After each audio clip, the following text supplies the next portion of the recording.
So I remember a long time ago when I was 18 years old, I was reading some self-help books from the library, and there was a really old book in there, and it was great. It said, uh, self-consciousness is not self-consciousness. It's others' consciousness. So now what they meant was you are putting your attention on what you think others are thinking. So you're not focused on yourself.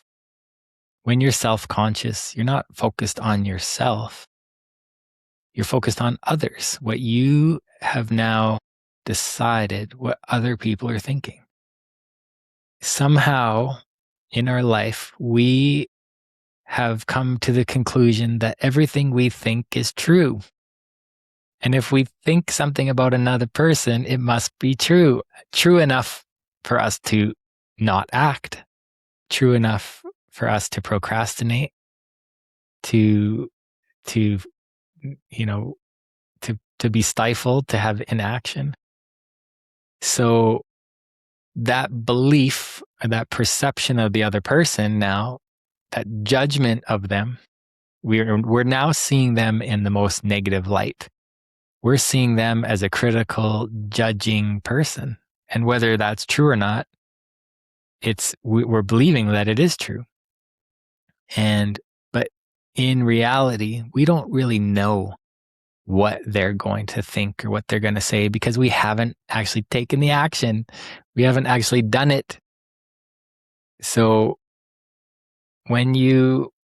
this is a form of limitation. Now you're putting them inside of a box. So initially I was talking about putting ourselves inside of a box where we limit ourselves and we judge ourselves. Now we start to judge the other people. What they're gonna say this, they're gonna criticize, they're gonna think this or that, and now we've put them in a box. So now we've limited them. And again, we can approach that limitation the same way through the mind, using questions, coaching questions, where we can start to see that person in a new light, in a new way.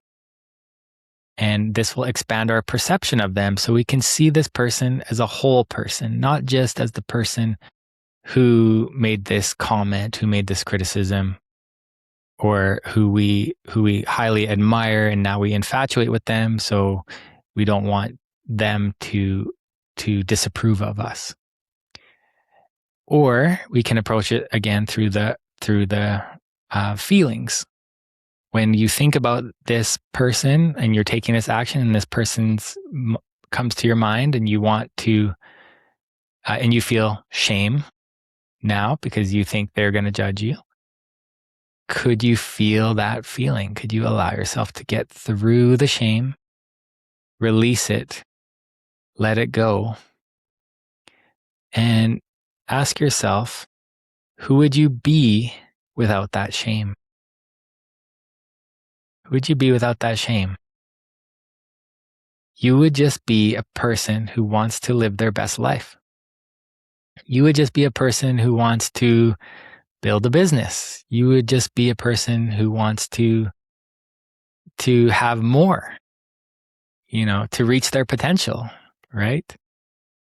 That's who you would be without shame. That's who you are. You're an entrepreneur. You're a content creator. You're a business owner.